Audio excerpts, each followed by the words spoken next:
রুমাইশার এমন ক্যাটকেটে উত্তর শুনে আন্টি মহল পুরাই তাজ্জব বনে গিয়েছে।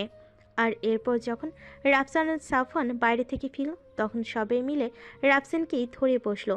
কিন্তু সাফওয়ান এসে পরিস্থিতি সামাল দিয়ে আন্টি মহলকে বলল যে আন্টি গ্রুপের ভেতর তাকে নিয়ে এমন এমন হাইপ দেখে রাফসান একটু মজা করেছে।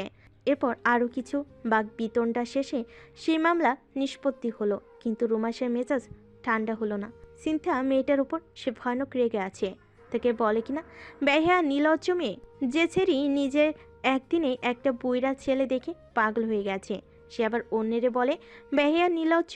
রুমাইশা সিনথিয়ার উপরে সব রাগ সাফনের উপর ঝাড়ছে।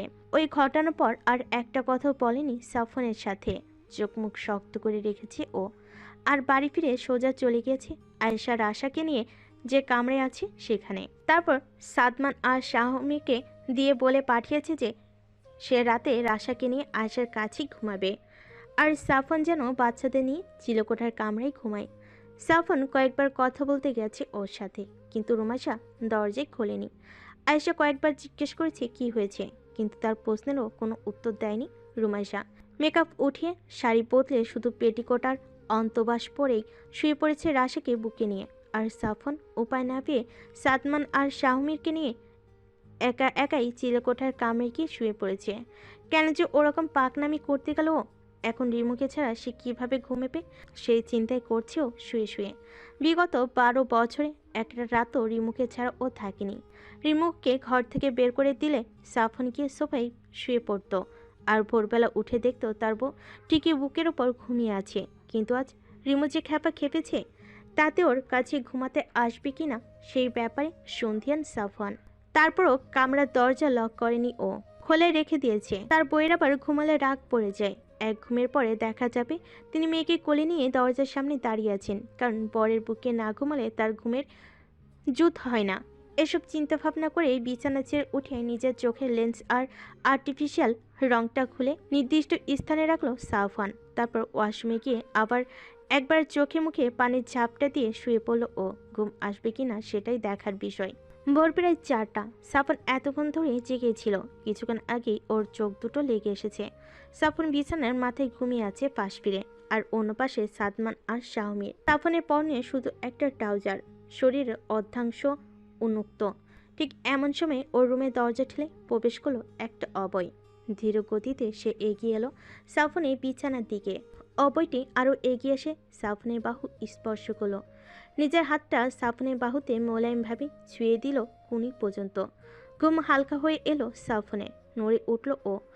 অবয়টা হাত উঠিয়ে নিল সাথে সাথেই, কিন্তু সাফন আবার স্থির হয়ে যেতেই অবয়টা আবার নিজের হাত সঞ্চালন করলো সাফনের পেশিবহুল বাহুতে। তন্দা আচ্ছন্ন চোখে ও মুখ তুলে তাকালো অবয়টির দিকে।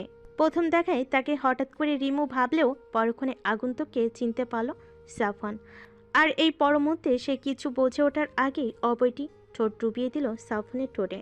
সাফনের তন্দা ছুটে গেল ঝড়ের গতিতে। আর এরপরেই তড়িৎ গতিতে আগন্তুক থেকে নিজেকে ছাড়িয়ে নিজের ডান হাত দ্বারা আগন্তুকের চোয়াল আর কান বরাবর নিজের সর্বশক্তি দ্বারা একটা থাপ্পড় বসিয়ে দিল ও। ওর সেই থাপ্পড়ের ভর সামলাতে না পেরে ছিটকে গিয়ে দেওয়ালের সাথে বাড়ি খেলো আগন্তুক। আর এরপরই সাফন বিছানা থেকে উঠে দাঁড়িয়ে বজ্র কণ্ঠে বলল, আপনি যে এতটা বেহায়া হবেন আমি তো ভাবিনি আফসানা। এই মুহূর্তে আমার ঘর থেকে বেরিয়ে যান। কিন্তু সাফনের সেই কথা আফসানার কানে গেল না। ও সাফনের সেই জলজলে চোখচড় আর ক্যানেল দাঁত দই দেখে সেই হারিয়ে ফেলেছে। দেওয়ালের নিচে বসতেই হতবাক হয়ে বিস্ফোরিত নয়নে ও তাকিয়ে আছে সাফনের দিকে। রাগে সাফনের চোখ মুখ শক্ত হয়ে গেছে, চোখ জোড়া দিয়ে যেন আগুন ঝরছে, হাত পা কাঁপছে ওর, নিঃশ্বাস পড়ছে ঘন ঘন। সাফন এবার নিজের ট্রাউজার পকেট থেকে ও 2 সাইডেড সোরটা বের করেই তার মাঝখানে চাপ দিল। সাথে সাথেই সোরটার দুপাশে বিলেট দুইটা বেরিয়ে এলো খচ করে। রুমের আবচালোয় চকচক করে উঠল সে দুটো। আফসানার কলিজার পানি শুকিয়ে গেল যেন। ভয়ঙ্কর দৃষ্টিতে তাকি সোরটা নিজের ডান হাতের মুঠিতে শক্ত করে ধরে দৃঢ় পায়ে আফসানার দিকে এগিয়ে আসতে আসতে দাঁতের দাঁত চেপে হিসিয়ে সাফন বলল, 5 সেকেন্ডের ভেতরে যদি আপনি এখান থেকে বের না হন তাহলে আমি ভুলে যাব যে আপনি রাফসানের স্ত্রী। আফসানার হুঁশ ফিরল এবার। দ্রুত গতিতে মেঝে থেকে উঠে পরিকি মরি করে ছুটে পালালো কামরা থেকে। আফসানা চলে যেতে নিজের চোটটার মাঝে চাপ দিয়ে আবারও ব্লেড দুইটাকে ভেতরে ঢুকিয়ে দিল সাফওয়ান। তারপর সেটা পকেটে ঢুকিয়ে রেখে হুড়মুড়িয়ে ও বেরিয়ে এলো রুম থেকে। আর এরপর ছাদের মাঝের দিকে গিয়ে হাঁটু ভেঙে ও বসে পড়ল ছাদের উপর। রাগে ওর গা কাঁপছে থরথর করে। এই দৃশ্যটা মনে পড়েই ওর মন চাচ্ছে নিচে গিয়ে আফসানাকে জবাই করে দিয়ে আসতে। সে যদি রাফসানের স্ত্রী না হতো তাহলে ওকে ওইখানেই পিস পিস করে কাটতো সাফওয়ান। ঘন ঘন নিঃশ্বাস ছাড়তে লাগলো ও। চোখের সামনে বারবার রিমোর চেহারাটা ভেসে উঠছে। নিজের অজান্তে ওর মুখ থেকে বেরিয়ে এলো, ক্ষমা করো আমাকে, ক্ষমা করো রিমু। তুমি ছাড়া অন্য কেউ আমাকে ছুঁয়েছে। আমি তোমার আমানত রক্ষা করতে ব্যর্থ হয়েছি। এটা জানলে তুমি যত কষ্ট পেতে তার থেকে বেশি কষ্ট পাচ্ছি আমি রিমু। আমি কোন মুখে তোমার সামনে যাব রিমু? ক্ষমা করো আমাকে, ক্ষমা করো। তাদের উপর বসে হাঁসফাঁস করতে থাকলো সাফওয়ান। আর কিছুক্ষণ ওভাবে বসে থেকেই সেখান থেকে উঠেও চলে গেল কামরায়। এরপর ওয়াশরুমে ঢুকে বেসিনের সামনে দাঁড়িয়ে কয়েকবার থুতু ফেলে এরপর কুলি করলো ও। তারপর নিজের ডান হাতের বাহুটা পানি দিয়ে রগেরে রগেরে ধুয়ে ফেলল কয়েকবার। বেসিনের সামনে আয়নায় তাকালো সাফওয়ান। আর তাকানোর সাথে সাথেই আবার সেই নোংরা দৃশ্য ভেসে উঠল ওর চোখের সামনে। গা গুলিয়ে উঠল ওর। আর সাথে সাথেই মুখ ভরে বমি করলো ও। বমি করা শেষে মাথা তুলে হাঁপাতে লাগলো সাফওয়ান। তারপর আবার হাত মুখ ধুয়ে শাওয়ার ছেড়ে দিয়ে শাওয়ারের নিচে দাঁড়ালো ও।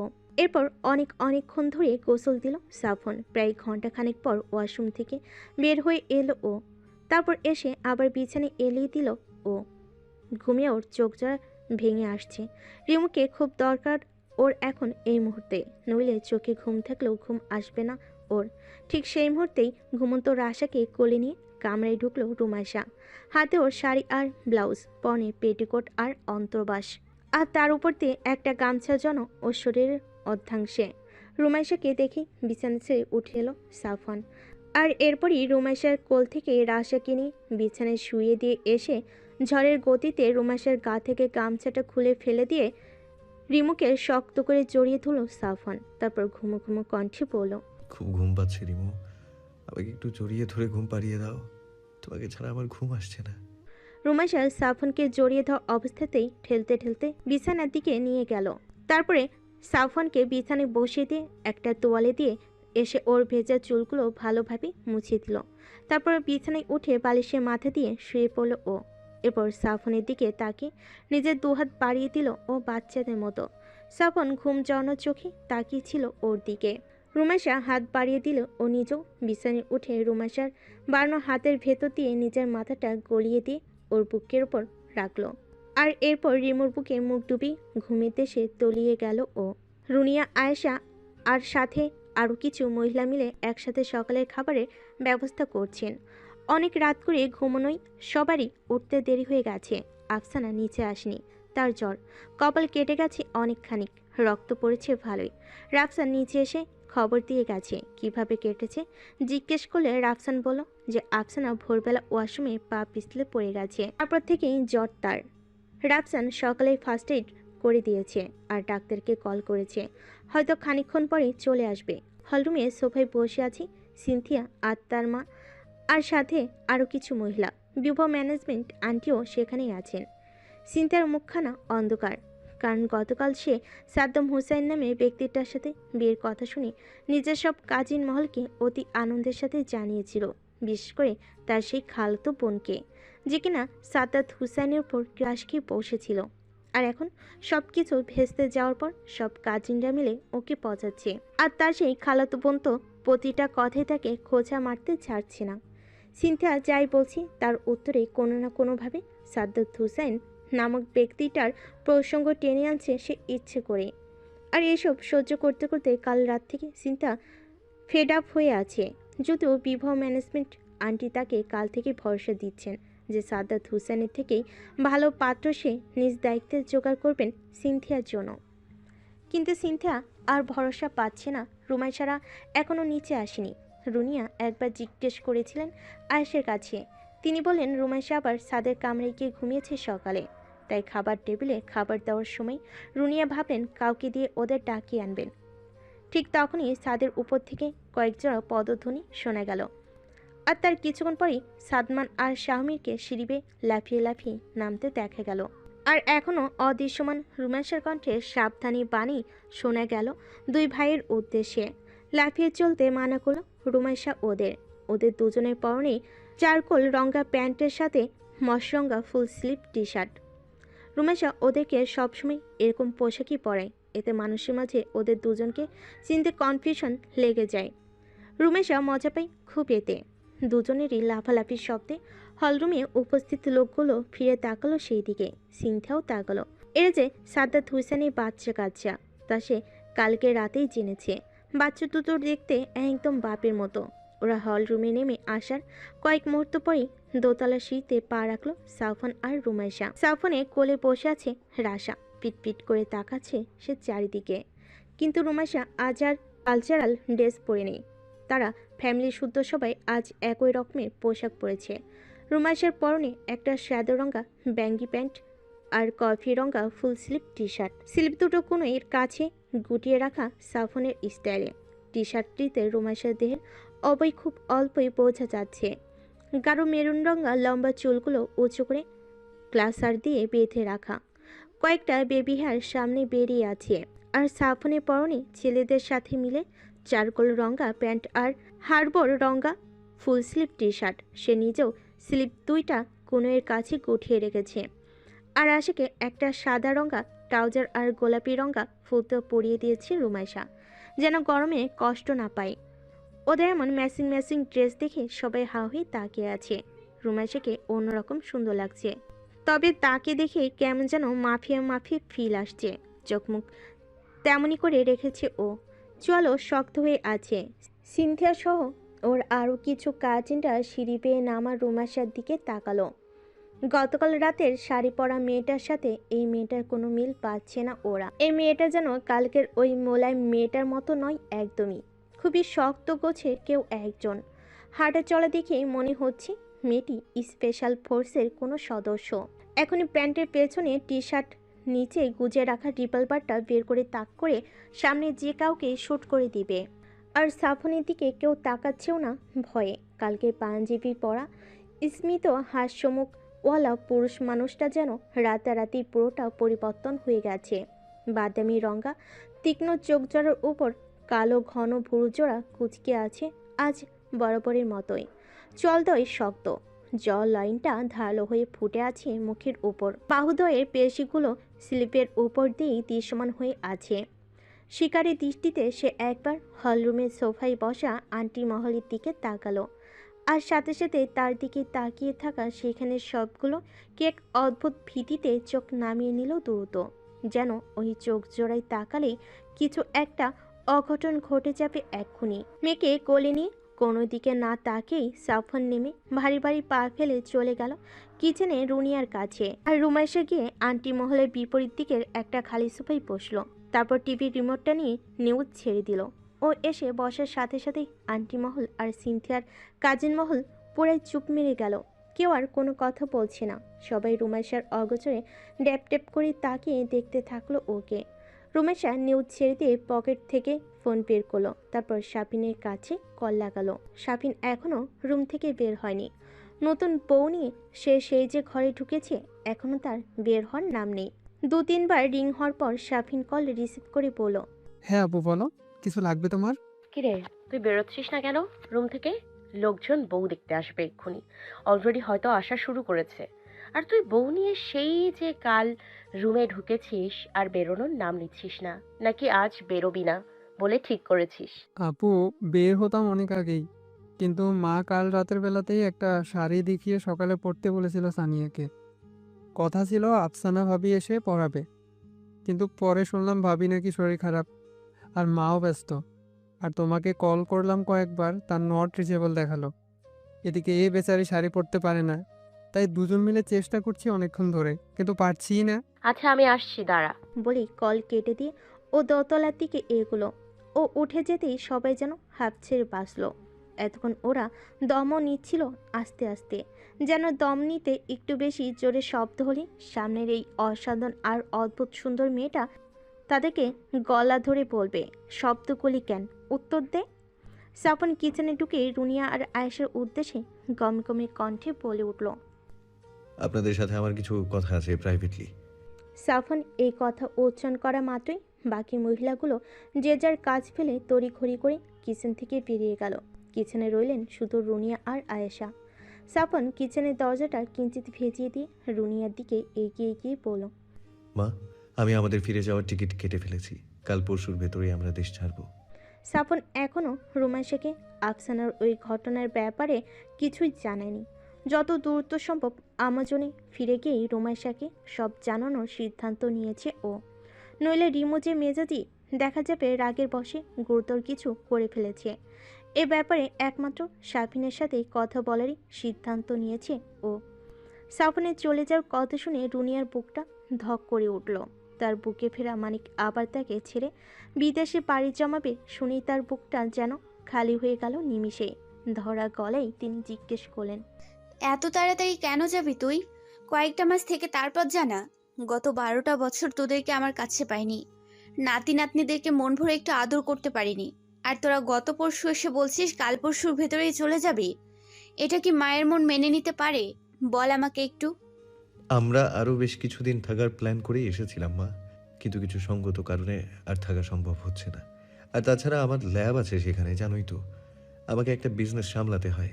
আমি যদি বেশি দিন অনুপস্থিত থাকি তবে আমার কোম্পানির ক্ষতি হবে মা, বোঝার চেষ্টা করো।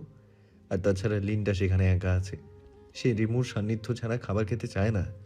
যদিও তাকে কোনো রকমে বুঝিয়ে শুনিয়ে রেখে এসেছি, কিন্তু আমরা বেশি দিন বাইরে থাকলে সে খাওয়া দাওয়া ছেড়ে দিয়ে অসুস্থ হয়ে পড়বে। লিন্ডাকে? ও, তোমাদেরকে তো বলাই হয়নি। সেখানে আমাদের একটা পোষা পাইথন আছে, তার নাম লিন্ডা। আমি তার কথাই বলছি। এখন আমাদের সিদ্ধান্ত তোমাদের জানিয়ে দিয়ে গেলাম, যেন তোমরা আগের থেকেই নিজেদেরকে প্রস্তুত করে নাও আমাদের বিদায় দেওয়ার জন্য। তবে চিন্তা করো না, আমরা আবার আসবো বছর ঘোরার আগেই। সাফনের কথার মাঝেই রাশাকে সাফনের কোল থেকে হাত বাড়িয়ে নিজের কোলে নিয়ে নিলেন আয়েশা। তারপর সাফনের কথা শেষ হতেই বলেন, তোমরা ফিরে যাওয়ার আগে একবার ও বাড়ি থেকে ঘুরে এসো। তুমি আমাদের জামাই হওয়া সত্ত্বেও তোমাকে এখনও সেভাবে জামাই আদরটা করতে পারলাম না। এবার গেলে মনের মতো করে তোমাকে জামাই আদর করব। আর সাদমান শাহমিরেরও নানি বাড়ি দেখা হবে। জি মামি, ফিরে যাওয়ার আগে আপনাদের ওখানে যাব অবশ্যই, নইলে রিমু আমাকে আস্ত রাখবে না। আমি এখন একটু বেরোবো মা, শাফিনকেও সাথে নিতে হবে। দুপুরের আগেই চলে আসবো। সকালে খাওয়াটা বাইরেই খেয়ে নেব। তুমি সাদমান আর শাহমিরকে দেখে রেখো একটু। ওদের আম্মাজান তো বহু বছর পর নিজের বাড়ি ফিরে খুব আনন্দে আছে, তার এসব দিকে আপাতত খেয়াল থাকবে না। রুনিয়া মাথা নেড়ে সম্মতি জানাতেই সাফন কিচেন থেকে বেরিয়ে এলো। ফোনটা বের করলো সাবিনকে কল লাগানোর জন্য, কিন্তু কল করার প্রয়োজন হলো না। সাফন হলরুমে এসে দাঁড়াতেই সাবিন দোতলার সিঁড়ি বেয়ে নিচে নামলো। ওকে দেখে সাফন এদিক ওদিক তাকিয়ে রুমাইশাকে খুঁজতে থাকলো। সাবিন ভাইয়ের চাউনি দেখে বুঝে ফেল তার ভাই আসলেই কাকে খুঁজছে। ও এগিয়ে সাফনের কাছে এসে বলল, আপু আমার রুমে আছে ভাইয়া, সানিয়াকে শাড়ি পরাচ্ছে। সাফন সাফিনের দিকে তাকিয়ে দেখলো সে প্যান্ট শার্ট পরে রেডি হয়ে এসেছে। সাফন বলল, আমি তোর কাছেই কল করতে যাচ্ছিলাম, কিন্তু তুই এত সেজে গুজে কোথায় যাচ্ছিস? বাইরে যাব একটু। রুমি আপু কিছু বইয়ের লিস্ট ধরিয়ে দিয়েছে, সেগুলোই কিনতে যাব। খেয়েই বের হবো। আমিও বেরোচ্ছি, বাসায় খাওয়ার দরকার নেই। চল দুজনেই বাইরে কিছু খেয়ে নিয়ে কিছুক্ষণ ঠু মেরে চলে আসি। সাফিন তো এক পায়ে খাড়া। সে সঙ্গে সঙ্গে রাজি হয়ে গেল। নিউজ চ্যানেল তখনও চলছিল। সংবাদ পাঠিকা বলছেন, গতকাল রাতে ঝিনাইদহ থেকে গুম হয়েছেন আরও 2 তরুণী। পুলিশ তাদেরকে রাত থেকেই খুঁজছে, কিন্তু এখনও তাদের কোনো সন্ধান পাওয়া যায়নি। এর আগে যারা গুম হয়েছেন তাদের কাউকেই এখনও খুঁজে পায়নি পুলিশ। তবে তারা তাদের সর্বোচ্চ চেষ্টা চালিয়ে যাচ্ছেন বলে জানিয়েছেন। এই ব্যাপারে ঝিনাইদহের সরকারি পুলিশ সুপারকে প্রশ্ন করা হলে তিনি জানান, যারা এই কাজ করেছে তারা খুবই দক্ষতার সাথে নিজেদের কাজ চালিয়ে যাচ্ছে, যাতে তাদেরকে সহজে ধরা না যায়। আর সাহসীরা যে লোক সংখ্যায় অনেক সেটাও জানিয়েছেন তিনি। এই নিয়ে গত 6 মাসে খুলনা বিভাগে গুম হওয়া মানুষের সংখ্যা 213 জনে এসে দাঁড়ালো। সাফন এতক্ষণ টিভি স্ক্রিনের দিকে তাকিয়েছিল। এরপর সাফিনের দিকে মুখ ফিরিয়ে নিয়ে বলল, কিরে, এত মানুষ ঘুমোচ্ছে কেন? বাইরে চলো, গাড়িতে যেতে যেতে বলবো। সাফন ওর কথাটা শুনে টিভি স্ক্রিনের দিকে আরও একবার তাকিয়ে মেন রোড দিয়ে বাইরে চলে গেল। দুপুরবেলা গোসল শেষে একটা ট্রাউজার আর কামিজ পরে ভেজা চুলগুলো পিঠের ওপর ছড়িয়ে দিয়ে হাতে এক গাদা বই নিয়ে রুমাইশা দোতলায় এলো। বিয়ের আগে রুমাইশা যে কামরায় থাকতো সেখানে রাফসান আর আফসানাকে থাকতে দেওয়া হয়েছে। রুমাইশা সে কামরার দরজায় নক করলো। দরজা খোলাই ছিল। ভিতর থেকে আফসানা জোর গলায় বলে উঠল, আসতে। রুমাইশা দরজা ঠেলে ভিতরে ঢুকলো। রাফসান বাড়িতে নেই। আফসানা বিছানায় শুয়ে আছে। স্যালাইন চলছে ওর। মাথার কাছটাতে ব্যান্ডেজ করা, মুখের বাঁ পাশটা ফোলা ফোলা, চোখ মুখ ছলছল করছে ওর। রুমাইশাকে দেখেই কেমন যেন মিয়ে গেল ও। রুমাইশা ভেতরে এসে মিষ্টি করে হেসে আফসানার পাশে বিছানায় বসলো। তারপর বলল, সকালেই শুনেছিলাম যে তুমি পড়ে গিয়ে কপাল ফাটিয়ে ফেলেছ, কিন্তু ব্যস্ততার কারণে তখন আর তোমাকে দেখতে আসতে পারিনি। আরও একটা কারণ ছিল, তোমাকে কয়েকটা বই উপহার দেয়া। তাই ভাবলাম বইগুলো হাতে পেয়ে তবেই তোমার সাথে দেখা করব। তা তুমি ওয়াশরুমে গিয়ে পড়লে কিভাবে বলো তো? আর পড়লে মাথাটাও ফাটালে, সেটাও এতটা গভীরভাবে যে 2টা সেলাই দেয়া লাগতো। কি বলবো বলো, ঘুমের ঘরে ওয়াশরুমের ফ্লোরে পা দিয়েছি, সেখানে যে সাবান পানি ফেলানো ছিল সেটা আমি খেয়াল করিনি একদম। পা দিতেই পড়ে গেছি, মাথায় আঘাত লেগেছে ফ্লোরের সাথে। ওখান থেকে কোনো রকমে এসে তোমার ভাইয়াকে ডেকেছি, তারপর তোমার ভাইয়া উঠে আমার কাটা জায়গায় ওষুধ লাগিয়ে দিয়েছে। কি বলো, তুমি এসে ভাইয়াকে ডেকেছো? তুমি পড়ে গেছো তা ভাইয়া টের পায়নি একদম? তোমার ক্ষতের কথা শুনে তো মনে হচ্ছে বেশ জোরে সোরেই আঘাত পেয়েছো। শব্দও তো ভালোই জোরে হওয়ার কথা, আর ওয়াশরুমেও তো বেডের একদম কাছেই। ভাইয়া তো একটু শব্দ হলেই ঠেলে ওঠে, আর তুমি পড়ে গেছো ও একটুও টের পায়নি? গাধাটা খেয়ে খেয়ে মোটা হচ্ছে আর কুম্ভকর্ণের মতো ঘুমোচ্ছে। ও আসুক আজ, ওকে আমি কে ঝাড়াটা ঝাড়ি, তুমি শুধু দেখো। আরে না, কিছু বলার দরকার নেই। এখন আর বলে কি হবে বলো, যা হওয়ার তা তো হয়েই গেছে। তোমার মুখে কি হয়েছে ভাবি? বাম পাশটা কেমন যেন ফোলা ফোলা লাগছে। পড়ে গিয়ে তুমি মুখেও বাড়ি খেয়েছো নাকি? কিন্তু তোমার কপাল যেখানে কেটেছে সেখানে বাড়ি খেলে তো মুখের ওপাশে আঘাত লাগার কথা না, নাকি 2বার পিছলে পড়েছো? রুমাইশার কথাই যেন স্পষ্ট ব্যাংকের আভাস পেল আফসানা। গলাটা শুকিয়ে আসলো ওর। কি উত্তর দিবে ভেবে পেল না ও। আমতা আমতা করে কিছু একটা বলতে গেল ও, কিন্তু রুমাইশাকে থামিয়ে দিয়ে বলল, থাক, তুমি অসুস্থ মানুষ, অত কথা বলতে হবে না। এখন আমি তোমাকে যা দিতে এসেছি তাই দিয়ে যাই। বলে মিষ্টি এসে রুমাইশা বিছানার উপর রাখা কাগজে মনো বইয়ের বান্ডেলটা আফসানার দিকে এগিয়ে দিল। আফসানার এক পলক সেদিকে তাকিয়ে বলল, কি বই এনেছো আমার জন্য? আমি তো বই তেমন পড়ি না, পড়া হয় না, তাও আবার এতগুলো। পড়ো না, কিন্তু তোমার তো এবার পড়তেই হবে। আর এখানে কি কি বই এনেছি সেটা বলবো, তবে তার আগে তোমাকে একটা গল্প শুনতে হবে, নইলে এই বইগুলোর মর্ম তুমি বুঝবে না। আফসানা ভাবলো সে শুধু শুধুই ভয় পাচ্ছে। রুমাইশা সেসবের কিছুই জানে না। তাকে দেখে এরকম মিয়ে গেলে সে এবার সত্যি সন্দেহ করে বসবে। ঢোক গিলে সে বলল, কি গল্প? ভাইয়া হয়তো তোমাকে আগেই বলেছে যে আমি বা সাফওয়ান, আমরা দুজনের কেউই স্বাভাবিক মানুষ নই। আজ থেকে 12 বছর আগে আমার সাফওয়ানকে যখন বিদেশি এক সন্ত্রাসী তুলে আমেরিকাতে নিয়ে গেছিল, তখন তার কয়েক মাস পরে সাফওয়ানকে তাদের হাত থেকে ফিরিয়ে আনার জন্য আমি নিজেও আমেরিকা পাড়ি জমাই। প্রথম যেদিন আমি সাফওয়ানকে সেখানে আটকে রাখা হয়েছিল সেদিন লুকিয়ে অনুপ্রবেশ করি। সেদিন প্রায় সারাটা রাত আমি ওর সাথেই ছিলাম। সাফওয়ানের দেখাশোনার জন্য সেখানে একজন নার্স নিযুক্ত ছিল, অ্যাশলি নাম তার। তো সেদিন রাত 2টার দিকে ওই অ্যাশলি মেয়েটা হঠাৎ সাফওয়ানের রুমের দরজায় নক করে। আমরা দুজন তখন গল্প করছিলাম। দরজায় কারোর উপস্থিতি টের পেয়ে সাফওয়ান আমাকে ওর বিছানার সাদা রঙা বেডশিটের নিচে লুকিয়ে রাখে, তারপর গিয়ে দরজা খুলে আবার বিছানায় চলে আসে। তখনই অ্যাশলি মেয়েটা কি করে জানো? ওই মেয়েটা বিছানার ওপর উঠে আমার সামনেই আমার সাফওয়ানের দিকে এগিয়ে এসে ওর শার্টের বুকের বোতাম খুলতে থাকে সাফওয়ানের সাথে ইন্টিমেট হওয়ার জন্য। আর তখন আমি কি করি জানো? বলে আবার বিরতি দিল রুমাইশা। ওর চোখ মুখ এখন ভয়ানক রকম শক্ত। আফসানা ভয় পেল প্রচণ্ড। চোখে মুখে ওর অসহায়ত্ব ফুটে উঠল নিদারুণভাবে। রুমাইশার করা প্রশ্নের উত্তর দেওয়ার মতো সাহস করে উঠতে পারল না ও। গলা থেকে ওর আওয়াজ বের হচ্ছে না। কিন্তু রুমাইশা ওর উত্তরে অপেক্ষা না করেই দাঁতে দাঁত চেপে বলে উঠল, আমি ও চুলের মুঠি ধরে ওকে মেঝের সাথে গায়ের জোরে বাড়ি দিতে দিতে ওর মাথাটা ফাটিয়ে ঝাঁঝরা করে দিলাম। আর তারপর ওর চুল ধরে টানতে টানতে বাইরে নিয়ে গিয়ে বাইরের মেঝের ওপর আবার মাথা ধরে আছাড় দিলাম।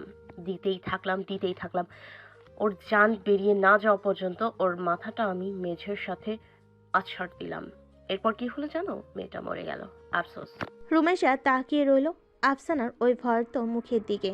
চোখ দিয়ে পানি গড়িয়ে পড়ছে আফসানার। চোখের পলক পড়ছে না ভয়ে। হাত পা কাঁপছে ওর থরথর করে। মৃত্যু ভয় ওকে গ্রাস করে ফেলেছে এই মুহূর্তে। কিন্তু রুমেশা কথাগুলো বলে হাসলো অদ্ভুত ভঙ্গিতে। তারপর আবার নিজেই স্বাভাবিক ভঙ্গিতে ফিরে গিয়ে কাগজগুলো মোড়ানো বইগুলো খুলতে খুলতে বলল, হ্যাঁ, যা বলছিলাম, তো এই বইগুলো তোমাকে দিয়ে যাচ্ছি। এগুলো পড়া তোমার জন্য খুবই জরুরি। তুমি আমার আপন ভাইয়ের একমাত্র বউ। এখন তুমি যে পরিবার থেকে এসেছো, সে পরিবার ঠিক কেমন সেটা তো আর আমি জানি না। তাদের সাথে আমার দেখাও হয়নি, আর কখনো হবে কিনা সেটাও জানি না। তারা তোমাকে কতটুকু কি শিক্ষা দিয়েছে সে ব্যাপারেও আমার কোনো ধারণা নেই। তবে তাদের শিক্ষায় হয়তো কোনো ঘাটতি থেকে গেছিল, বা তোমার গাফিলতির কারণে সে শিক্ষাটা তুমি তাদের থেকে নিতে পারোনি। তো সেই শিক্ষাটা যেন তুমি এখন পাও, সেই বিষয়টা নিশ্চিত করার জন্যই এই বইগুলো তোমাকে দিয়ে গেলাম।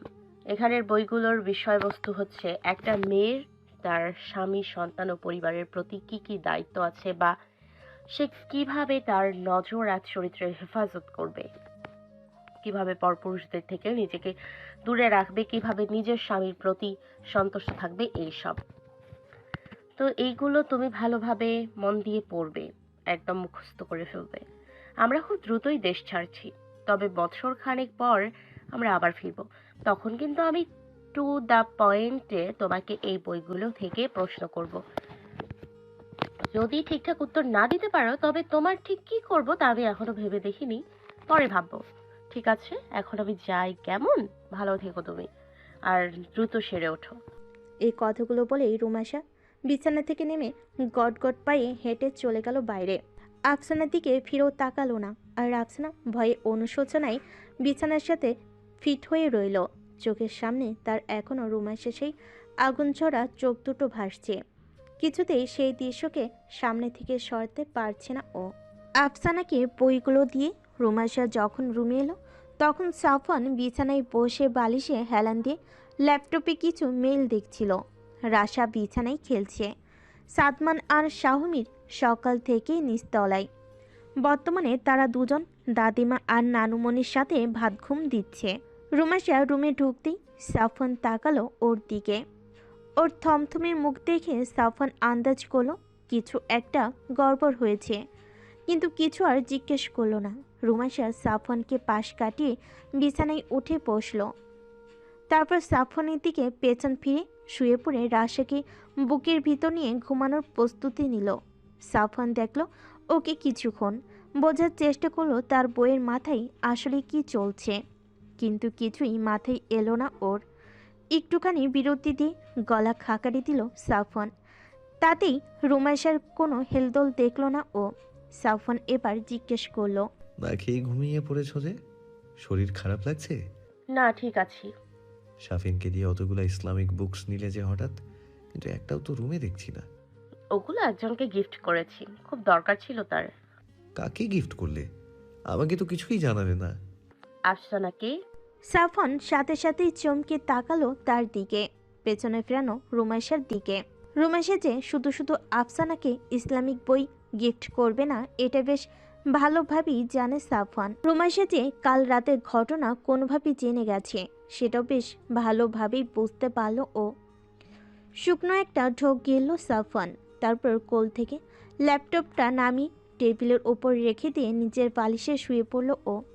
তারপর ধীর গতিতে একটু একটু করে এঁকে বেঁকে এগিয়ে গেল রুমেশার দিকে। এরপর রুমেশার একদম কাছে গিয়ে ওকে পেছন থেকে নিজের বুকের সাথে লাগিয়ে জড়িয়ে ধরল।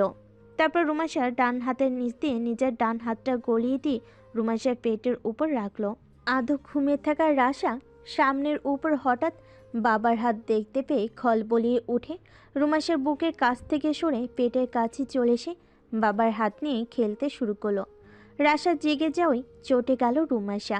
ধমকে সুরে ও বলল, দিলে তো মেয়েটার ঘুম ভেঙে, সরে গিয়ে ঘুমাও। মোটেও আমার গায়ের ওপর আসবা না, পিরিত দেখাতে আসছে। বলেই রাশাকে পেটের কাছ থেকে টেনে নিয়ে বিছানার অন্য কোণে সরে গিয়ে চিত হয়ে শুয়ে রাশাকে নিজের বুকের উপর উপর করে শুয়ে দিল। বাবার হাতটা হাতছাড়া হয় আর মায়ের বাবাকে ধমক দেওয়াই রাশা মন খারাপ করে বাবার দিকে মাথা ঘুরিয়ে ঠোঁট ফুলিয়ে তাকিয়ে রইল। সাফওয়ান মেয়ের দিকে তাকিয়ে নিজের তর্জনীটা ঠোঁটে ছুঁয়ে ইশারা করলো চুপ যাইতে, কিন্তু মেয়ে তো বাবার ইশারা আগামাথা বুঝলই না, উল্টো ফুপিয়ে কেঁদে উঠল। রুমাইশা চোখ যারা বন্ধ করেছিল। রাশার কান্না শুনে চোখ মেলে তাকালো। মেয়ের মুখ থেকে বাবার কথা শুনি নিজের বুকের উপর থেকে রাশাকে নামিয়ে বিছানার উপর ছেড়ে দিয়ে সাফওয়ানের দিকে পেছন ফিরিয়ে অন্য দিকে ফিরল। তারপর মুখে বলল,